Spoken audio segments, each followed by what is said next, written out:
আমাৰ অকল চাইল্ড মেৰেজটোৱে বিলুপ্ত কৰা নহয়, কাজী ব্যৱস্থাটো আমি বিলুপ্ত কৰিব খুজিছো। এটা কিয় যদি মোক সোধে মই উত্তৰটো দিওঁ। কথাটো হ'ল যে চাইল্ড মেৰেজ যেতিয়া আমি গোটেই কেছবিলাক চালো, তেতিয়া আমি দেখিলো যে কাজীসকলে চাইল্ড মেৰেজ ৰেজিষ্টাৰ কৰে। আৰু তেওঁলোকে আজি আপোনালোকে যিমান ভাল কৰি কৈছে, তেওঁলোকে উল্টাই হাইকোৰ্টত গৈ ক'লে যে আমাৰতো চাইল্ড মেৰেজ ৰেজিষ্টাৰ কৰাৰ অধিকাৰ আছে। তাৰমানে ইন প্ৰিন্সিপল তেওঁলোক they are not against child marriage. তেওঁলোকে যদি হাইকোৰ্টত গৈ আজি আপুনি কোৱা কথাখিনিয়ে ক'লেহেঁতেন তেতিয়া বেলেগ কথা আছিল। তেওঁলোক হাইকোৰ্টত গৈ ক'লে যে আমাৰ চাইল্ড মেৰেজ ৰেজিষ্টাৰ কৰা পাৱাৰ আছে, গতিকে আমাক চাইল্ড মেৰেজ ৰেজিষ্টাৰ কৰিব দিব লাগে, বা পুলিচে আমাক একশ্যন ল'ব নালাগে, আমাক বেইল দিব লাগে।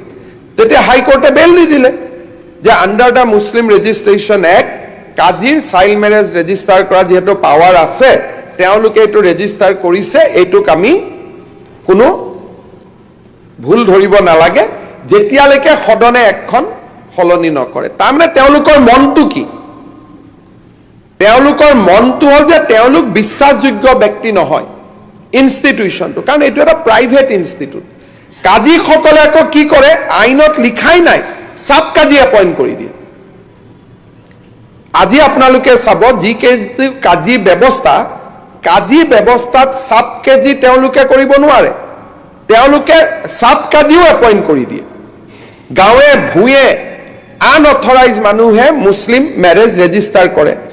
এতিয়া হ'ল কি, আপোনালোকে চাব যে তালাকটো গভৰ্ণমেণ্টে, সুপ্ৰিম কোৰ্ট আৰু পাৰ্লিমেণ্টে ইলিগেল বুলি ক'লে।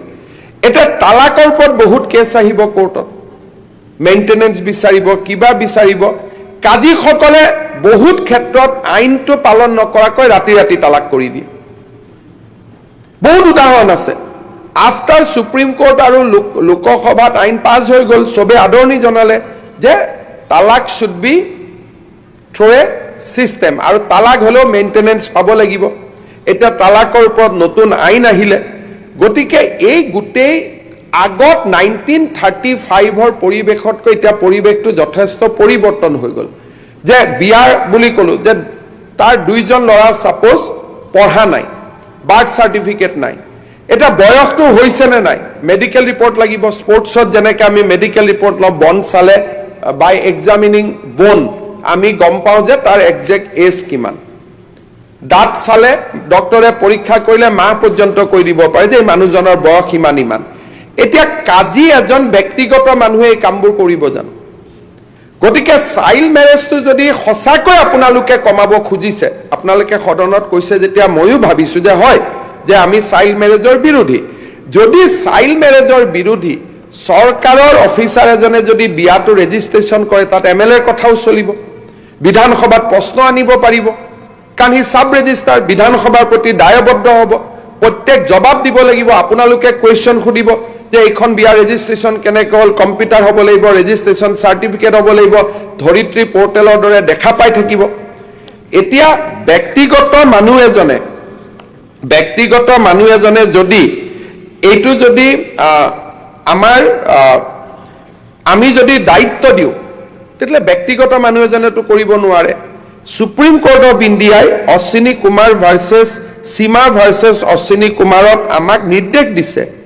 Supreme Court in its judgment has directed the state government and the central government that marriages of all persons who are citizens of India belonging to various religions shall be made compulsory registrable in their respective state where marriage is solemnized. তাৰমানে registration কৰাৰ ষ্টেটক দায়িত্ব দিছে। এটা ষ্টেটেটো কাজী বুলি ব্যৱস্থাটোৰ ওপৰত বিশ্বাস কৰিব নোৱাৰে। যদি ষ্টেটে আপোনালোকে ক'ব খোজে, মই আপোনালোকৰ কথা মই তাৰ মিনিংটো বুজি পাম। যদি আপোনালোকে কয় যে নহয়, চাব ৰেজিষ্টাৰ অফিচত আহিব মানুহখিনি দিগদাৰ হ'ব, আপোনালোকে মুছলিম ৰেজিষ্ট্ৰেশ্যন অফিচাৰ ছেপাৰেট কৰি বনাই দিয়ক, that is a good suggestion. কোনো কথা নাই, উই কেন এক্সামিন যে চাব ৰেজিষ্টাৰ অফিচত আহিলে হাৰাশাস্তি হ'ব পাৰে, উকিলে ধৰিব, ইটো হ'ব সিটো হ'ব, যে ইউ এপইণ্ট স্পেচিয়েল মুছলিম ৰেজিষ্ট্ৰেশ্যন অফিচাৰ, কিন্তু সি চৰকাৰী চাকৰিয়াল হ'ব লাগিব, প্ৰাইভেট মানুহকতো আমি দিব নোৱাৰোঁ। গতিকে it is a very sensitive matter. আৰু অকল চাইল্ড মেৰেজটো নহয়, আপোনালোকে এইটো ভুল নকৰিব, child marriage is one arm, কিন্তু মুছলিম ৰেজিষ্ট্ৰেশ্যন এণ্ড ডাইভৰ্চ, তালাকৰ লগত মুছলিম মহিলাৰ সম্পত্তি অধিকাৰ বহুত কথা জড়িত থাকে। এতিয়া বিয়াৰ সময়ত এটা এমাউণ্ট এটা কৈ দিয়া হয়, এতিয়া যদি ৰেজিষ্ট্ৰেশ্যন হয় এমাউণ্টটো ৰেজিষ্ট্ৰেশ্যন দলিনত আহিব। এতিয়াতো মুখত থাকে, যিটো এমাউণ্ট কোৱা হয় যে তালাক দিলে এই এমাউণ্টটো আমি ছোৱালীজনীক দিম, এতিয়া আণ্ডাৰ দ্য ৰেজিষ্টাৰ্ড হ'লে সি লিখা পঢ়া হ'ব। এতিয়া আগত হ'লে কাজীয়ে নিজৰ পেজটোকে বদলাই দিব পাৰে, তাৰতো কোনো গেৰেণ্টি নাই।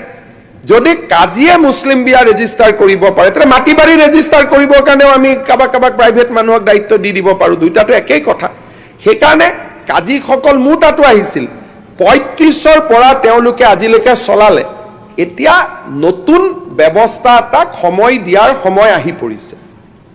যিটো কনকাৰেণ্ট লিষ্টৰ কথা কৈছে, গভৰ্ণৰৰ তাত বিল যাব, গভৰ্ণৰে যদি ভাবে যে এছেণ্ট অফ প্ৰেচিডেণ্ট ইজ ৰিকুৱাৰ্ড, প্ৰেচিডেণ্টলৈকে যাব যদি গভৰ্ণৰে ভাবে।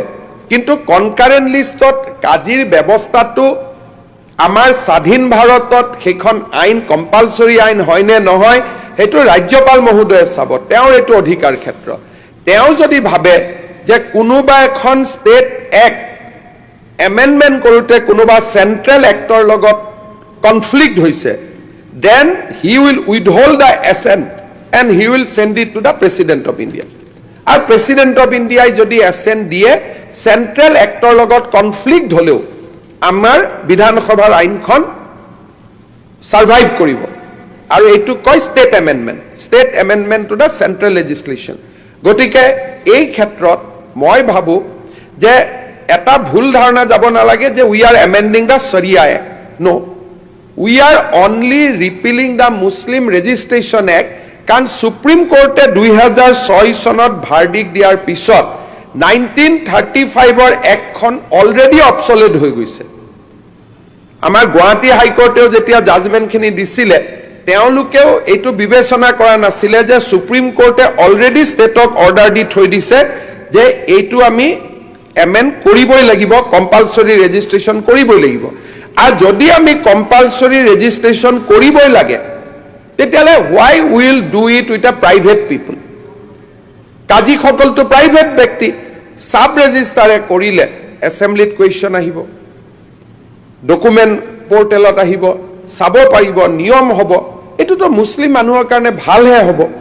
গতিকে কাজী এটা কথা মোৰ আছে, এতিয়া যিটো কাজী ৰেজিষ্ট্ৰেশ্যন হয় এইটোত ৰেজিষ্ট্ৰেশ্যন ফি নালাগে, ইয়াতো ফিজ নোহোৱা কৰি দিম। এইটো আপুনি এইটো দেখিব। আমাৰ যিটো মোহৰানা হয় এতিয়া 4 লাখ 5 লাখ হয়, ৰেজিষ্ট্ৰেশ্যন যদি ভেলু 5 লাখ হয়, সেই মানুহবোৰ মৰি। এইটো ক্ষেত্ৰত মই আপোনাৰ লগত একমত যে মুছলিম মেৰেজ ৰেজিষ্ট্ৰেশ্যন কৰোঁতে আমি চিম্বলিক 1 টকা ল'ম। থেংক ইউ, এইটো হ'ল ভাল। কাৰণ আমি পইচা ইনকাম কৰাৰ কাৰণেতো এইটো কৰা নাই, জাষ্টিছৰ কাৰণে আনিছোঁ। গতিকে মোহৰ ৰেজিষ্টাৰ কৰোঁতে যদি 5 লাখ হয়, 5 লাখৰ ওপৰত যদি ৰেজিষ্ট্ৰেশ্যন ফিজ ল'ব যায়, এইটোতো উল্টা হৈ যাব। সেইকাৰণে মই আপোনালোকক এচুৰেঞ্চ দিলোঁ যে Muslim marriage will be registered as a symbolic fee of ₹1, 1 টকা। কাজিয়াটো 1 টকাত কৰি নিদিয়ে। অধ্যক্ষ মহোদয়, এই বস্তুখিনি আমি নিউ যিটো এক্ট আহিছে তাত আমি ডিছকাশ্যন কৰি লওঁ। এতিয়া কৰি লওঁ। ৰিপিলত যিখিনি কথা পাতিছোঁ এইটো ইৰিলিভেণ্ট অলপমান। ঠিক আছে, মই ইৰিলিভেণ্ট। আমি এতিয়া ৰিপিল এক্টৰ কথা পাতিছোঁ। এতিয়া নতুন এক্ট কম্পালচৰি এক্টটো আহিব, তেতিয়া আপোনালোকে আৰু পৰামৰ্শ দিব। কিন্তু আজি মই আহিব নালাগে, ক্লাব কৰি ডিছকাশ্যন কৰিলেও বেয়া নহয়। যদি ৰিপিলিং বিল আৰু নিউ বিল যদি ক্লাব কৰি যদি আপোনালোকক এটাই কথা ক'লো যে মুছলমান মানুহৰ ভালৰ কাৰণে আপোনালোকে ছেকেণ্ড এক্টখন আহিবৰ সময়ত যিমান পৰামৰ্শ দিব, মোৰ মাইণ্ড ক্লিয়াৰ আছে, যিমান পজিটিভ পৰামৰ্শ দিব। খালি মোৰ এটাই কথা যে যিটো আমিনুল ইছলাম ডাঙৰীয়াই কৈছে যে এমেণ্ড কৰিলেও হৈ গ'লহেঁতেন, আমাৰ মতলবটোৱে হৈছে কাজীক বিদায় দিয়া। গতিকে এমেণ্ড কৰিলে আমাৰ কামটো নহয়, কথাটো বুজি পালেতো। সেইকাৰণে আমি এমেণ্ডমেণ্ট ৰাস্তাত যোৱা নাই, ৰিপিল কৰিছোঁ। আৰু কাজীসকলক ইয়াৰ পৰাই মই ধন্যবাদ জনাইছোঁ যে ইমান দিনে আপোনালোকে কষ্টকৰ কাম এটা কৰিলে, আৰু ইমান কোৰ্টে টোৰ্টে ঝামেলা কৰা আপোনালোকৰ কি প্ৰয়োজন আছে যোৱা অহা কৰা। গতিকে আপোনালোকে ৰেষ্ট লওক। ময়ো বহুত খেজুৰ খালোঁ তেওঁলোকৰ, আঁতৰো দিলে, চব ঠিক আছে। কিন্তু হয় নহয়? খেজুৰ আঁতৰ মোৰ তাতো আহি আছে, কিন্তু হলেও আমি স্থিতপ্ৰজ্ঞ হৈ থাকিব Amendment লাগিব। কৰি দিলে স্যাৰ মানি ল'লেহেঁতেন। তেওঁলোকে মানি নললেহে ভাল। না না 8A তেওঁলোকে প্ৰভিজন আছে কাৰণে কৰি নহয়, নহয়, আপোনাৰ মতেই কৰিব। তেওঁলোকে নাই শুনক, তেওঁলোকে মানি লোৱা নোলোৱাৰ ওপৰত বিধানসভা কেনেকে চলিব? তেওঁলোকক খালি আমি ধন্যবাদ জনাইছো যে ইমান দিন আপোনালোকে এটা কষ্টকৰ কাম এটা কৰিলে, আমি শুক্ৰিয়া দিছো তেওঁলোকক, কিন্তু আজিৰ পৰা আমি তেওঁলোকক বিদায় দিছো। সেইটো কাৰণে এইখন ৰিপিলিং আইন। মাননীয় অধ্যক্ষ মহোদয়, দুটা কথা ক'ব বিচাৰিছোঁ মই। মাননীয় মুখ্যমন্ত্ৰী যিটো কাজিৰ বিষয়ে ক'লে, মেছেজটো অলপ বেলেগকে যাব নালাগে। কাজিসকল মই যিমানখিনি জানো গোটেইখিনি আপোনাৰ এমপ্লয়, স্কুলৰ টিচাৰ, আৰবী টিচাৰ, হাই স্কুল ME স্কুলৰ 2-4জন ৰিটায়াৰ্ড হৈছে, বাকী বহুতো গুৱাহাটীৰ সদৰ কাজি হাই স্কুলৰ টিচাৰ। আৰু বেয়া কাম। ডাঙৰীয়াক মই অনুৰোধ জনাম যে গুৱাহাটীৰ সদৰ কাজিয়ে স্কুল আৰু এইটো কাম দুইটা কেনেকে কৰি আছে? তেওঁৰ ওপৰত ডেফিনেটলি এই কথাটো তেওঁ গোপনীয় কৰি ৰাখিছে। নহয়, আপুনি চাইল্ড মেৰেজ কেনেকে কয়? আপুনি যেতিয়া এইটো আপুনি যদি কৈ থাকে তেওঁলোকক আৰু নেক্সট বিপদটোত নেপেলাব। বিপদ নহয়, হ'বই, কাৰণ এজন যদি চৰকাৰী বিষয়াই চাইল্ড মেৰেজ ৰেজিষ্টাৰ কৰাই আছিলে, এইটোতো তেওঁ ডাঙৰ কাহিনীত পৰি যাব। নহয়, মাননীয় অধ্যক্ষ মহোদয়, মুখ্যমন্ত্ৰী ডাঙৰীয়া যদি ক'ব দিয়ে মই দুআষাৰ কম। আচলতে তেখেতে যিটো কৈছে যে ইয়াতে চাইল্ড মেৰেজৰ প্ৰভিজন থকাৰ কাৰণে ৰিপিল কৰিব লগা হ'ল। আজি স্পেচিয়েল মেৰেজ এক্টত চাইল্ড মেৰেজৰ কোনো প্ৰভিজন নাই। গোটেই ভাৰতবৰ্ষৰ যদি আমি ডাটা চাওঁ, এই কোটি কোটি যিটো চাইল্ড মেৰেজ হৈ আছে, ইয়াৰ 84% নন মুছলিমত চাইল্ড মেৰেজ হৈ আছে, যিটো ডাটা নেশ্যনেল মিডিয়াও এইকেইদিন এইবিলাক চৰ্চা কৰি আছে। কিন্তু নন মুছলিমত যদি স্পেচিয়েল মেৰেজ এক্টৰ আণ্ডাৰত তাত তেখেতৰ ৰেজিষ্ট্ৰেশ্যন হয়, তাতে চাইল্ড মেৰেজৰ কোনো স্কোপ নাই। নথকাৰ পিছতো 84% চাইল্ড মেৰেজ হৈ আছে। গতিকে এখেতে এমেণ্ড কৰিলে, ৰিপিল কৰি নতুন এটা আনি দিলে যে চাইল্ড মেৰেজ হেক হৈ যাব, এই কথাটো কেনেকে ক'ব পাৰে? এই কথাটো আমি স্পষ্ট যে আজি স্পেচিয়েল মেৰেজ এক্টৰ আণ্ডাৰ চাইল্ড মেৰেজৰ প্ৰভিজন নথকাৰ পিছতো লাখ লাখ কোটি কোটি চাইল্ড মেৰেজ গোটেই ভাৰতবৰ্ষত হৈ আছে। আমি নিবিচাৰো চাইল্ড মেৰেজ, এই কথাটো ঠিক। আগৰ যিটো এক্ট আছিল তাতেই সুৰঙাটো কাজিসকলে যদি কোৰ্টত গৈ মুখ্যমন্ত্ৰী ডাঙৰীয়া মানে তেনেকে কৈ যদি তেখেতসকলে বাছি গৈছে, সুৰঙাটো বন্ধ কৰি দিলে তেনেকে ক'ব নোৱাৰিব। কাজি থাকিলে দুটা লাভ আছিল মাননীয় অধ্যক্ষ মহোদয়। এখেতসকলে মুছলিম ইছলামিক স্কলাৰো হয়। এই পূজাৰী বা আলিমসকলে যে বিয়া পঢ়োৱাৰ যিটো পৰ্ব, এইখিনি কামত তেখেতসকলে কৰিব পাৰে। আৰু কাজিৰ অফিচৰ ৰেজিষ্ট্ৰেশ্যন গভৰ্ণমেণ্টে দিয়া সেই ফৰ্মেটটো, এজ কিমান, কোন ধৰ্মৰ হয়, এই গোটেইখিনি কিমান টকা মহাৰণা দি বিয়া হ'ল, গোটেইখিনি ডিটেইলছ সেই ফৰ্মেটত আছে। এইখিনি লিপিবদ্ধ কৰিয়ে তেখেতসকলে কৰে।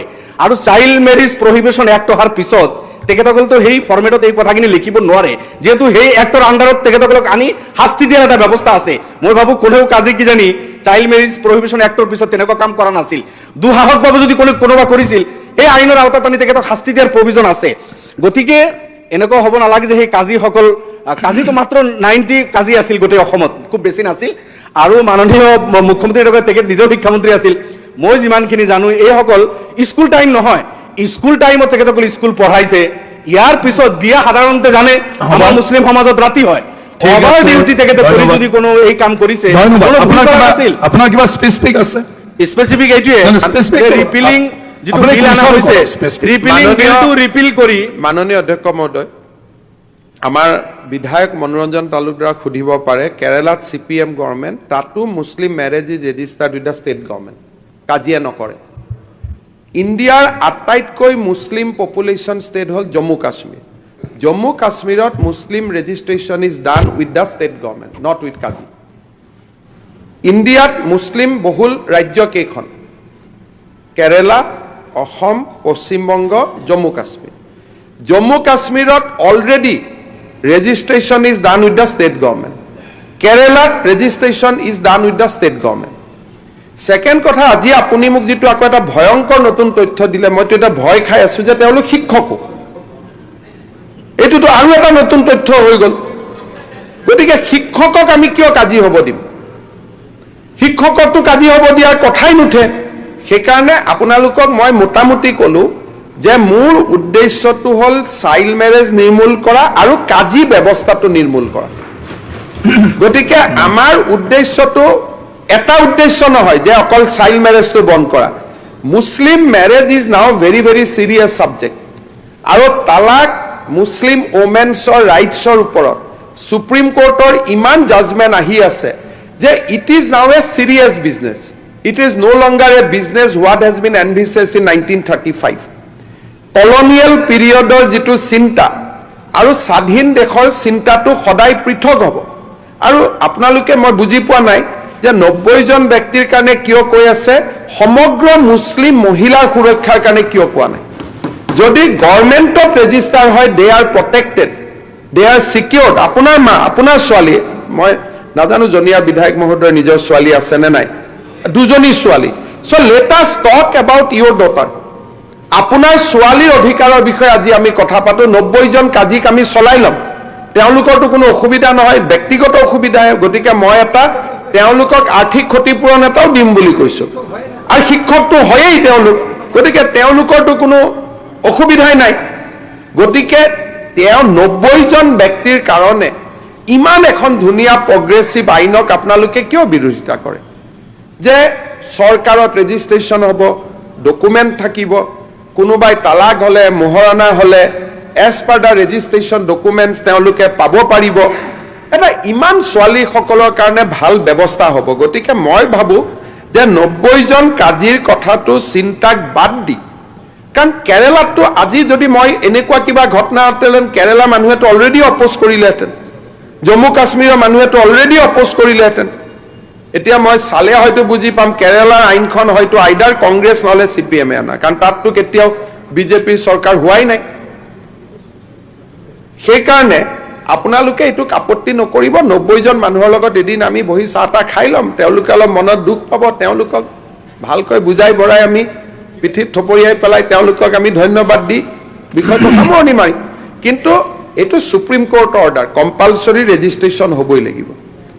আৰু ষ্টেট কেনট ৰিলাই অন প্ৰাইভেট পিপল, সেইকাৰণে ইনষ্টিটিউশ্যন লাগে। মই ইমানটোলৈকে ৰেডি আছোঁ, পিছত যেতিয়া আমাৰ আইন আহিব, যদি আপোনালোকে ভাবে যে সাব ৰেজিষ্টাৰ অফিচত মানুহখিনি হেৰেছমেণ্ট হ'ব পাৰে, আমি special sub register only for registering Muslim মেৰেজো আমি কৰিব পাৰোঁ, কোনো অসুবিধা নাই। I am very very positive. Second, বিধায়ক মহোদয়ে যিটো কৈছে চাইল্ড মেৰেজ বন্ধ হ'ব নাই, 26ৰ ভিতৰত মই বন্ধ কৰি দিম অসমত। এইটো হ'বই নোৱাৰে, এইটো য'ত য'ত হৈ থাকিব, কিন্তু অসমত হ'ব নোৱাৰে, কাৰণ পস্কোত এতিয়ালৈকে 14 বছৰ জেল 7 জনৰ হ'ল। এতিয়া BNS-ত এনেকুৱা এটা ডাঙৰ প্ৰভিজন আহিছে যে চাইল্ড মেৰেজ প্ৰমাণ কৰিব নালাগে। ভাৰতীয় ন্যায় সংহিতাত আহিছে যে যদি মাইনৰ এজত বিয়া হৈ সেক্সুৱেল ইণ্টাৰকোৰ্চ হয়, it is equivalent to rape. তাৰমানে বাচ্চা জন্ম হ'লেতো সেক্সুৱেল ইণ্টাৰকোৰ্চ হৈছেই। সেইকাৰণে rape charge proof will be very very easy things to do now. নিজৰ ঘৈণীয়েকৰ লগতো, এইটো আপোনালোকে বুজি পালে ভাল হ'ব, পিছত মিটিঙত ক'ব পাৰিব। 18 বছৰৰ আগত মই ভুলত বিয়া কৰালোঁ, তাৰ শাস্তি হ'ল 2 বছৰ বা 2.5 বছৰ। কিন্তু যদি বিয়া কৰোৱা ছোৱালীজনীৰ লগত ইণ্টাৰকোৰ্চ কৰোঁ, তেতিয়াহ'লে it is amounting two rap. এইটো ৰেপ বুলি ধৰি লোৱা হয়, ৰেপ টু এ মাইনৰ। আৰু এইটোতো প্ৰুফ কৰিব প্ৰমাণে নালাগে, এইটোতো আপোনাৰ ল'ৰা হয়েই।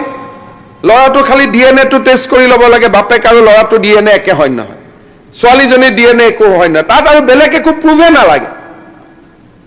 ভাৰতীয় ন্যায় সংহিতা আৰু যিখন আমাৰ এভিডেন্স এক্ট এতিয়া আহি গ'ল, তাতে টেকনলজিকেল প্ৰুফ থাকিলে আৰু সাক্ষীৰ প্ৰয়োজন নাই।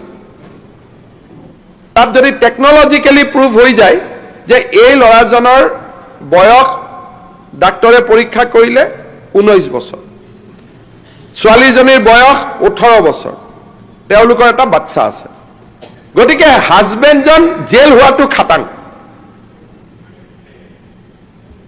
সেইকাৰণে ইমান সহজ হৈ আছে ব্যৱস্থাটো যে ইয়াক বন্ধ কৰোঁতে আগতকৈ এতিয়া BNS-ত ভাৰতীয় ন্যায় সংহিতাত বহুত ইজি হৈ গ'ল। মই সদনক এটা অনুৰোধ কৰিম যে আপোনালোকে যদি কৈ থাকে চাইল্ড মেৰেজ হৈ আছে, হৈয়ে থাকিব, এইখন কৰিলে, এই যিটো কথা মই যোৱাকালি কৈছিলোঁ যে আপোনালোকে বেয়া পাই গ'ল, যদি মুছলিম ছোৱালীৰ ক্ষেত্ৰতো আপোনালোকে আমাৰ লগত থিয় নহয়, আপোনাৰ নিজৰ ছোৱালীজনীৰ ক্ষেত্ৰতো 2 জনী ছোৱালী থকাৰ পিছতো যদি ছোৱালীৰ ন্যায়ৰ কাৰণে আপুনি থিয় নহয়, আপোনাৰ ছোৱালীতকৈ কাজি আপোনাৰ কাৰণে বেছি মৰমৰ হ'ব পাৰে নেকি? হা? এইটো আচৰিত কথা। মোৰ ছোৱালী হ'লেতো মই কমাই ছোৱালীৰ কাৰণে জান হাজিৰ। আপোনালোকে ক'ত কাজি আৰু নিজৰ ছোৱালীৰ অধিকাৰৰ লগত কম্পেয়াৰ কৰি মাননীয় মুখ্যমন্ত্ৰী মহোদয়, আমি সমানে সমানে মোৰ ছোৱালীৰ লগে লগে আপোনাৰ ছোৱালীৰ সমানে সমানে চিন্তা কৰোঁ। আমাৰতো প্ৰব্লেমে নাই। আছে 84% চাইল্ড মেৰিজ ভাৰতবৰ্ষত নন মুছলিমত হৈ আছে। এইটো আমি সেইখিনিও কনচাৰ্ণ, বন্ধ হ'ব লাগে চাইল্ড মেৰিজ। আমি এইটো বিচাৰো। আপোনালোকক মই এটা হাত জোৰ কৰি কৈছো যে আমাৰ মানুহখিনিক এনেকে কৈ নিদিবচোন। যোৱাকালিও কৈ আছে যে পলিগেমি আপোনালোকৰ বেছি। এই হাউচত থকা এজন মানুহক সোধক কাৰোবাৰ সমষ্টিৰ হিন্দু মানুহৰ পলিগেমি আছে নেকি? আপোনালোকে কোনটো ডেটা কোনে উলিয়াইছে মই নাজানো, ভাৰতৰ হ'ব পাৰে, স্যাৰ অসমৰ ট্ৰাইবেল এৰিয়া টি গাৰ্ডেন কোনো নাই। এইটো নকব। নাই নাই মই সাধু ডাঙৰীয়া tribal area tea garden area বুলি নকব। আপোনালোকৰ মিয়া এলেকা চবকে বেছি হৈ আছে। টি গাৰ্ডেনৰ কথা কিয় কৈছে? মিয়া এলেকা বেছি হৈ আছে। প্লিজ প্লিজ আপোনালোকে আপোনাৰ ঘৰত থাকক, আপোনাৰ ঘৰত থাকক, আপোনালোকৰ ঘৰত টি গাৰ্ডেনৰ কথা কিয় কব?